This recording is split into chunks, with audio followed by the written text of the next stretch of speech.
I think the biggest hurdle in resolving the Kashmir issue are these misconceptions about Kashmir.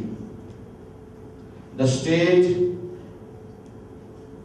and the parties, electoral parties in this country have been lying to their own people for the last 63 years about Kashmir. You have been told that Kashmir is an integral part of India.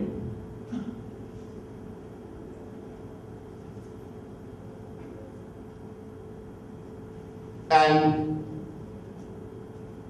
there are some people who are trying to, secede from Kashmir, from India, where the reality is different. I don't want to go into the deep history, historically, when our movement started for freedom, but you all are well aware when the movement for freedom was on in India, at the same time, we in Kashmir had a movement for freedom as well. Kashmir was not part of British India, as Varavara Rao has very, rightly said here. Our movement for freedom was against the king.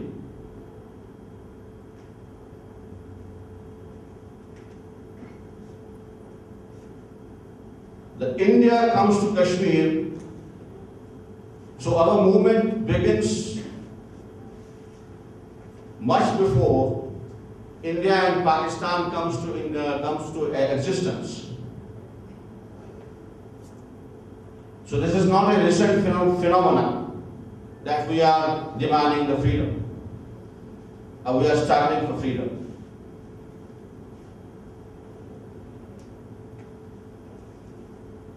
In 1947, when India and Pakistan came to existence, Kashmir did not join either India or Pakistan. It's remained an independent country for some time. As I said that there was a movement going on against the king. There was a rebellion against him. When Maharaja Hari Singh's army was defeated in some areas, he had to run away from Srinagar to Jammu, and he wrote to Government of India for military help,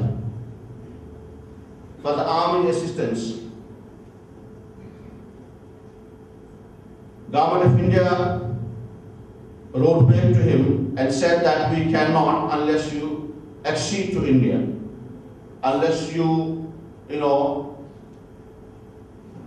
sign the instrument of accession. Maharaja Hari Singh signed the instrument of accession, sent it to Delhi, and then Governor General of India, Lord Mountbatten, wrote back to him saying that we are sending our army to help you, to help the people of Kashmir. He said, people of Kashmir, although it was being sent to help the king of Kashmir, but this accession is not final, it is conditional. It would be referred to the people, and they would be asked to ratify this accession. And if they accept this accession, it will become final, otherwise people will decide about their future. On 27th October 1947, Indian Army lands in Kashmir at Srinagar. On the other side, the Pakistani army comes in and the war starts between India and Pakistan.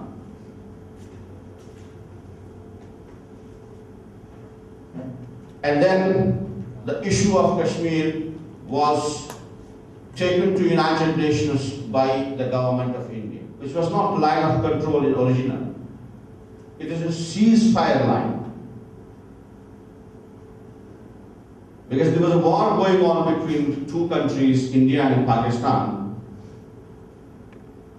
The first resolution was about the ceasefire between these two warring countries. And an imaginary line was drawn wherever the military of both these countries were. That line was called ceasefire line, and a ceasefire line was drawn, and military of both sides were stopped over there. Now you see, when you say ceasefire, it gives us different kind of connotation. It conveys you different meaning. It has a different kind of baggage with it. But the moment you say LOC, line of control, it gives a different meaning. This is how perceptions are changed through different kinds of terminology as well. So the first resolution was about the ceasefire, and the second resolution was that the people of Kashmir will be given the right to self-determination. They will be given right to decide their future under the supervision of United Nations. Both India and Pakistan endorsed the resolution. They agreed upon it. And you see, at the same time, the Prime Minister of India, Jawaharlal Nehru, comes to the Kashmir, and the historic meeting, public meeting at Lal Chowk,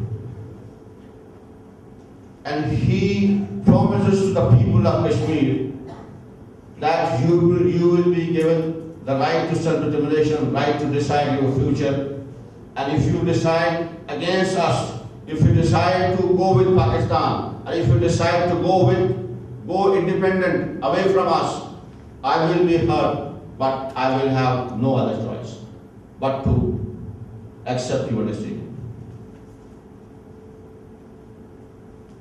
But over a period of time, the things change.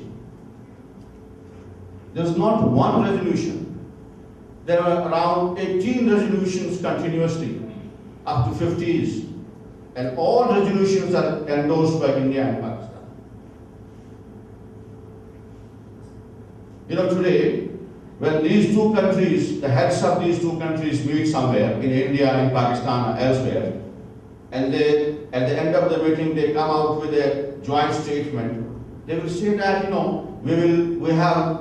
we have decided to resolve all issues, including the issue of Kashmir, through dialogue. But if we say resolve this issue, then we have to go behind the bars.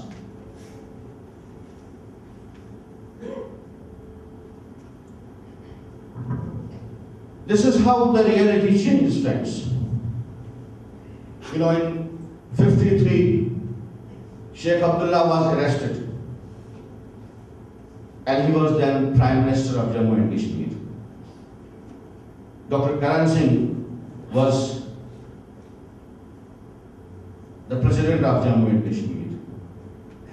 Even today you have Kashmir has a separate constitution, even today, though it is normal. Today Kashmir has a separate constitution. Today Kashmir has a separate criminal code. You have Indian Penal Code. Kashmir doesn't have Indian Penal Code. We have Ramir Penal Code, though it is a replica of Indian Penal Code.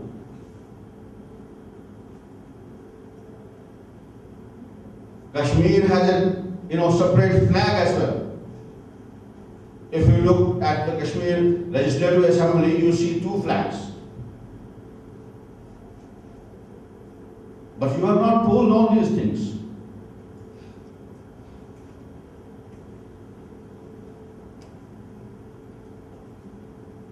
In 1964, when Sheikh Abdullah was released, and he was sent to Pakistan to talk to Ayub Khan, the President of Pakistan, he was given a passport. He was not given a passport as Indian. His passport was as Kashmiri.